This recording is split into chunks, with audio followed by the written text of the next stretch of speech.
रोहित शर्मा विरुद्ध अंपायरिंग करणे फारच सोपी गोष्ट आहे. तुम्ही म्हणाल ते कसं काय शक्य? तर हे खुद्द अंपायरने सांगितलं आहे. तेच आजच्या व्हिडिओतून जाणून घेणार आहोत. त्या अगोदर मित्रांनो, तुम्ही चॅनलवर नवीन असाल तर चॅनलला सबस्क्राईब आणि आपले व्हिडिओ तुम्हाला आवडत असतील तर व्हिडिओला एक लाईक जरूर करा.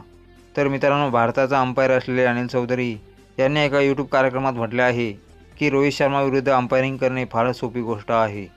तो जेवढा विसर भोळा वाटतो तेवढाच तो स्मार्ट पण आहे. त्याच्याकडे कर्णधारपदाची एक वेगळीच कला आहे.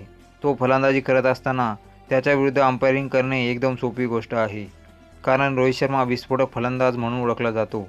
तो प्लेट खेळत नाही. त्याला संथ गतीने फलंदाजी करणे आवडत नाही. त्याने एकदा का सुरुवात केली की केली. तो चौकार आणि षटकारातच धन्यता मानतो. तो एकदा फलंदाजीला आला की 120च्या स्पीडने गोलंदाजी होत असल्याचे भासते. मात्र रोहित शर्मा आऊट होतात तोच गोलंदाज 160च्या स्पीडने गोलंदाजी करत असल्याचे दिसते. मित्रांनो, तुम्ही पण अनिल चौधरीच्या मताशी सहमत आहात का? ते आम्हाला कमेंट करून नक्कीच सांगा.